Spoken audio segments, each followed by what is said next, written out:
გამარჯობა მეგობრებო, კეთილი იყოს თქვენი დაბრუნება ჩემს სახლზე. დღეს მოგიყვებით ერთ-ერთ ყველაზე საინტერესო და მრავალფეროვან ქვეყანაზე, არგენტინაზე. მოემზადეთ, რადგან წინ გერით ისტორია, კულტურა და ბევრი საინტერესო ფაქტი. არგენტინა სამხრეთ ამერიკაში მდებარეობს და თავისი ფართობით კონტინენტზე მეორეა ბრაზილიის შემდეგ. მაგრამ მისი ისტორია ბევრად უფრო ღრმაა, ვიდრე უბრალოდ გეოგრაფია. ევროპელების მოსვლამდე არგენტინის ტერიტორიაზე ცხოვრობდნენ ადგილობრივი ტომები, მაგალითად დიაგიტები, გუარანები და პატაგონიის მომთაბარე ხალხები. მათ ჰქონდათ საკუთარი კულტურა, ენები და ტრადიციები. 1517 წელს ესპანელი მკვლევარი ხუან დიას დე სოლისი მიადგა რიო დე ლა პლატას სანაპიროს. ამის შემდეგ დაიწყო ესპანელების კოლონიზაცია.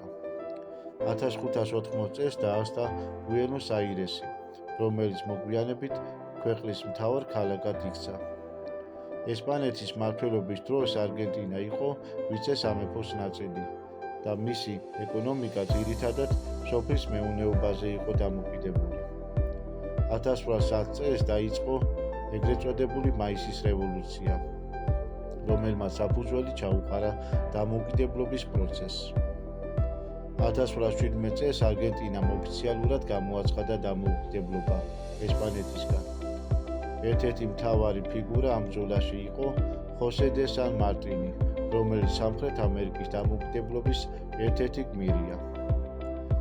დამოუკიდებლობის შემდეგ ქვეყანა სტაბილური არ ყოფილა. მიმდინარეობდა ბრძოლა ცენტრალისტებსა და ფედერალისტებს შორის. ეს კონფლიქტი ათწლეულების განმავლობაში გაგრძელდა და ქვეყნის განვითარებას აფერხებდა. არგენტინა ერთ დროს მსოფლიოში ერთ-ერთი უდიდესი ქვეყანა იყო. დიდი რაოდენობით ემიგრანტები ჩამოვიდნენ ევროპიდან, განსაკუთრებით იტალიიდან და ესპანეთიდან.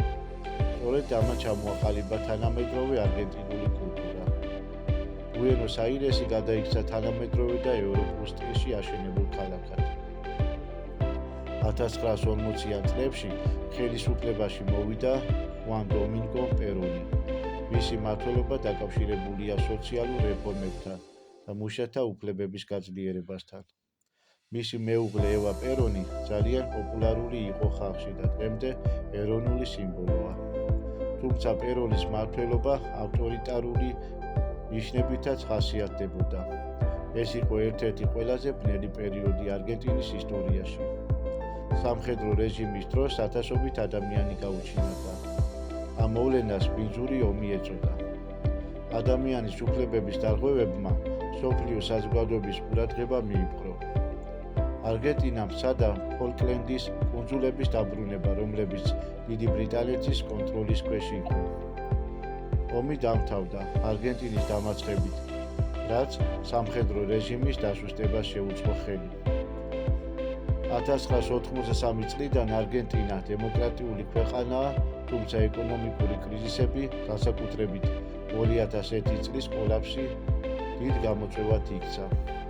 ეს არგენტინა ცნობილია თავისი კულტურით, ტანგოთი, ფეხბურთით და უნიკალური სამზარეულოთი.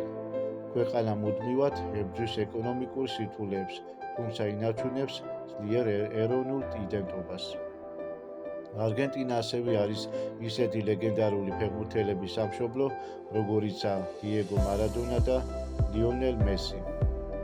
როგორც ხედავთ, არგენტინის ისტორია სავსეა ბრძოლით, ცვლილებებით და კულტურული სიმდიდრით. ეს ქვეყანა აერთიანებს ევროპულ გავლენას და ლათინურ სულს, რაც მას განსაკუთრებულად საინტერესოს ხდის. დიდი მადლობა, რომ ბოლომდე მიყურეთ. თუ მოგეწონათ ვიდეო, არ დაგავიწყდეთ, გამოიწერეთ არხი, რომ არ გამოტოვოთ ახალი ვიდეოები. ნახვამდის და შევხვდებით შემდეგ ვიდეოში.